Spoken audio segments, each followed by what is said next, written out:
YouTube, it's Corey. Welcome to my channel. It's Corey on the Move, and this is vlog 2, where we're gonna be doing something a little bit different. I'm gonna be running a straight moto vlog with my girl Takeoff, the Harley Davidson 2022 Sportster S. Alright, so we're gonna do a walk around. I'm gonna show you the basic mods on my bike. This is pretty much all stock as far as major things are concerned, but a few little knickknacks that I got that I thought were really valuable. Well, first was the sundowner seat. So anyone familiar, this isn't the stock seat. As you can see, I upgraded to the sundowner seat. It was clutch. The stock seat wasn't doing it for me.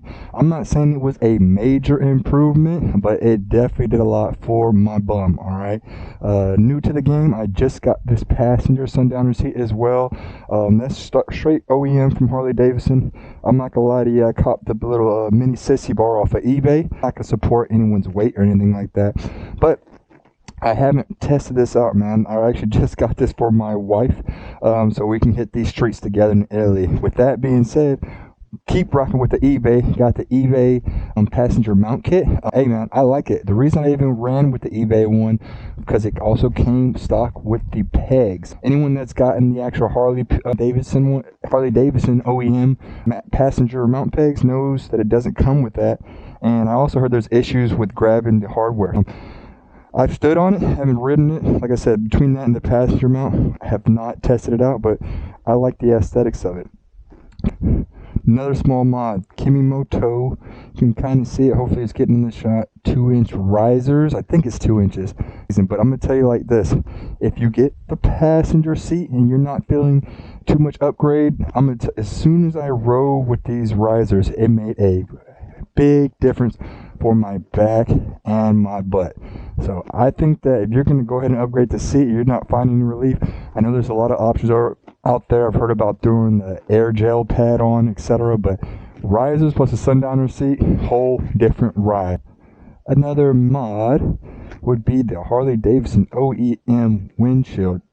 This to me is necessary. Again, coming from a beginner's perspective, I felt a lot more comfortable riding anything over 70 miles an hour. I say even 60 miles an hour once I threw that windshield on. Also got the engine guard. Hey, just want to be safe in case I ever tilt the bike. Last but not least, these heated grips right here. Just got those installed. You can install them on your own, but you'll have to take them to Harley, get the electronic part of it set up.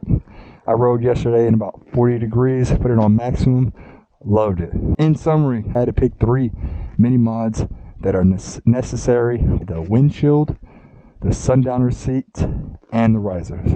All right, that's enough. Let's hop on this bad boy.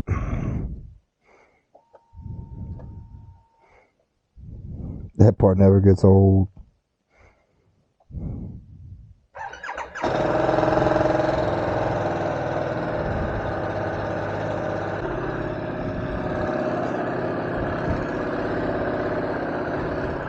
Alright y'all, this is also a test run on audio. I'm using the Insta360 1X2. I got the screen out looking crazy, so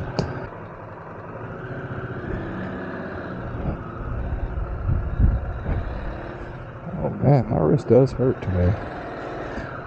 Alright, so let's kick it off with the pros of this bike, man. First pro for sure for a beginner are the rider mode.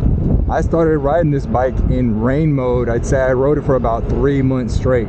That made a big difference for me, man. This bike has a lot of power, a Revolution Max 1250, so I wasn't comfortable.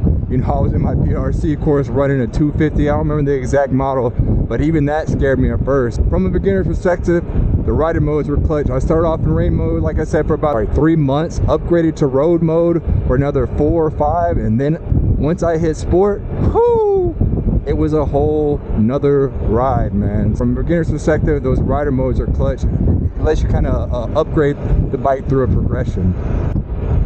Number 2 on the pros or good things would be how nimble and light this bike feels. I'm just giving you a sample. I hope that that's translated, but either way, yeah, man. I'd say for a Harley, right, it's roughly between 520, 530. I think the dry weight on this bike is, and in the realm of Harley, that's a really light bike, right? Obviously, if you're in the sports bike scene, that's probably not the same scenario. There's way lighter bikes, but as far as a Harley, this is a pretty light bike. Just a second, let me get past this cat.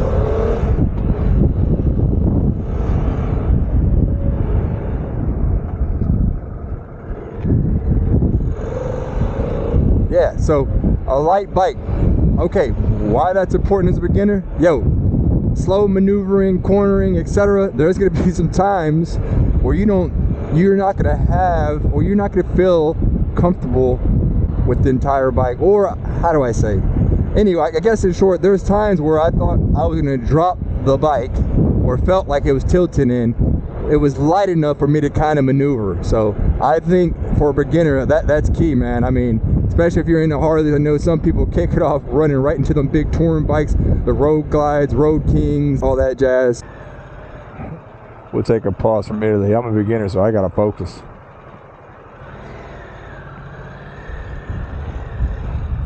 Oh, I should say splitting lanes is legal out here.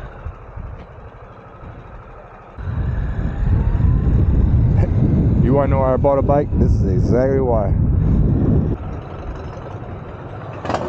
2 wheels.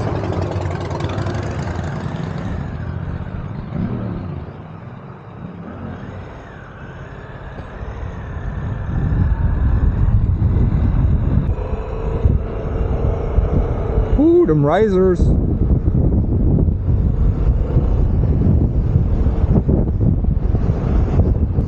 Third pro, and probably perfect timing right now, is this bad boy on the highway. Yes, it's a smaller bike. Yes, it's a Sportster, and I can't say from personal experience, but riding the older model Sportsters, I heard they weren't that great on the highway. The Harley Davidson Sportster S is nice on the highway, man. It has that big fat tire up front, so it feels really stable. Again, unfortunately, I can't compare it to anything else, you know, but just me actually looking at other YouTubers and videos, that's kind of where I got that perspective from.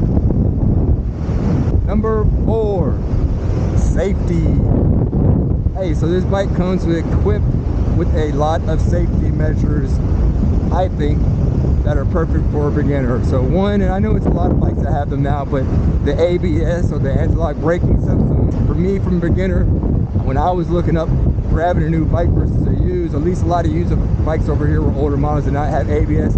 I don't know the entire way that it works, but essentially I know it made it an easier ride for me. So that was one reason I got it. There's other electronic features on here. It has wheelie control, which I appreciated.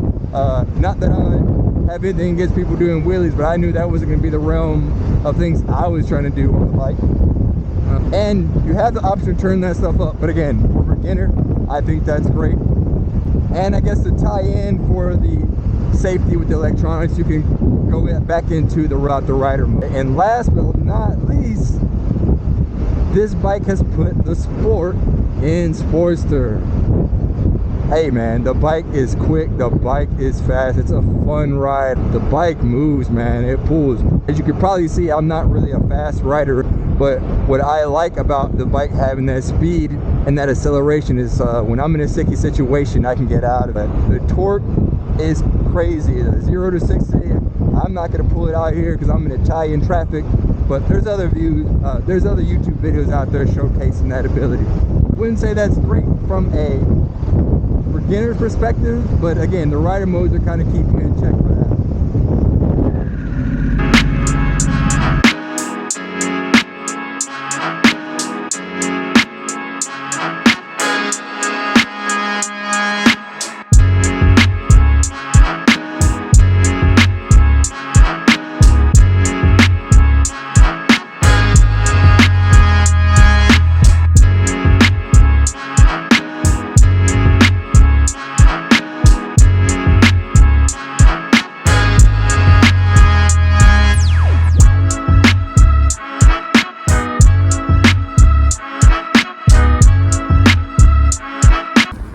Quick break, about to grab chow from my favorite brunch spot out here to Venus.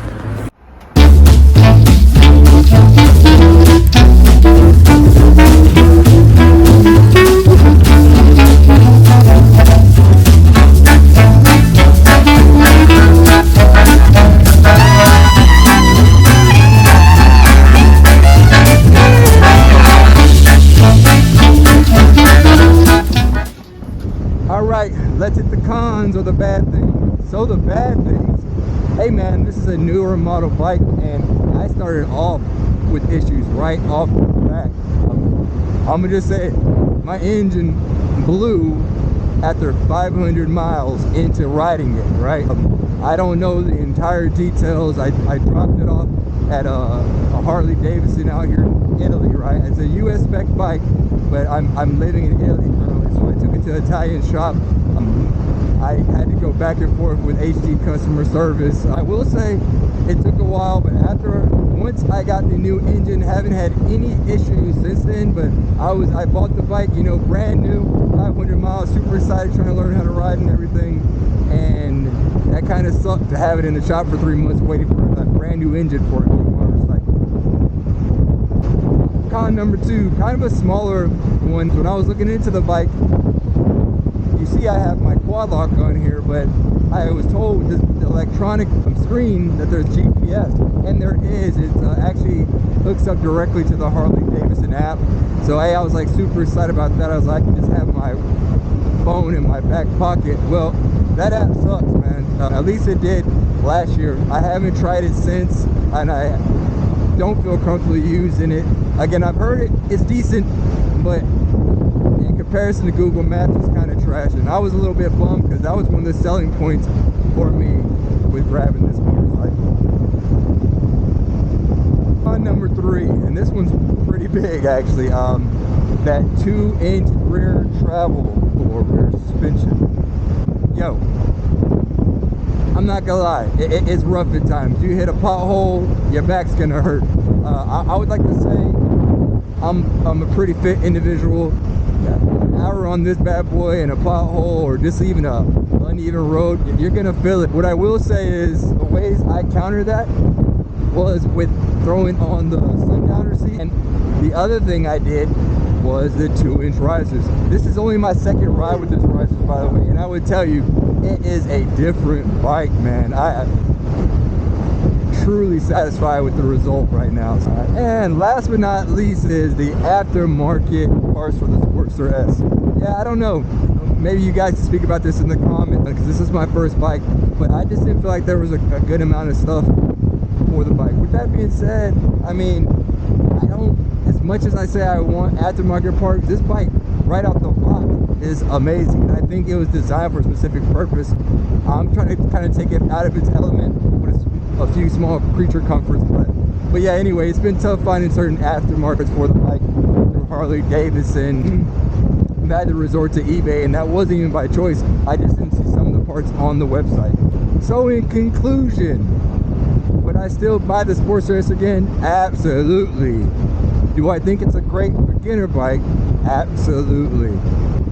If I would do it all over again, I'd still grab the SportsterS. I'd say the only things that have changed is now I've been riding for a year now. I took a trip from basically Naples, Italy to Milan, and it was a 12-hour trip. We took plenty of stops though, so I'd say it probably should have been 8 hours. I don't have the exact mileage on, but with that trip, man, I was hurting. I was hurting. I'd say, yeah, the SportsterS, can you ride it long distance? You can. Should you? Probably not. I mean, but hey, I'm gonna run another one. But with that, I bring that point up to say, after that trip, in my year of riding, I did start, you know, looking at some other bikes. And also now that I'm trying to do some more two-up riding with my wife, I don't think this bike was designed for that. But all in all, even with those considerations, I mean, I have 7,000 miles on this bike, a big chunk of them from that trip, but the majority of my miles are commuting, and I commute pretty much every day where there's fair weather, and this bike is perfect for that, man. It's a great day every time I'm riding this bike back into work. Kind of clears my mind. So anyway, hope you guys enjoyed the review. I hope this audio kicked off nice too, and my first moto vlog, so bear with me. But awesome bike. If you're thinking about getting it, get it. Peace.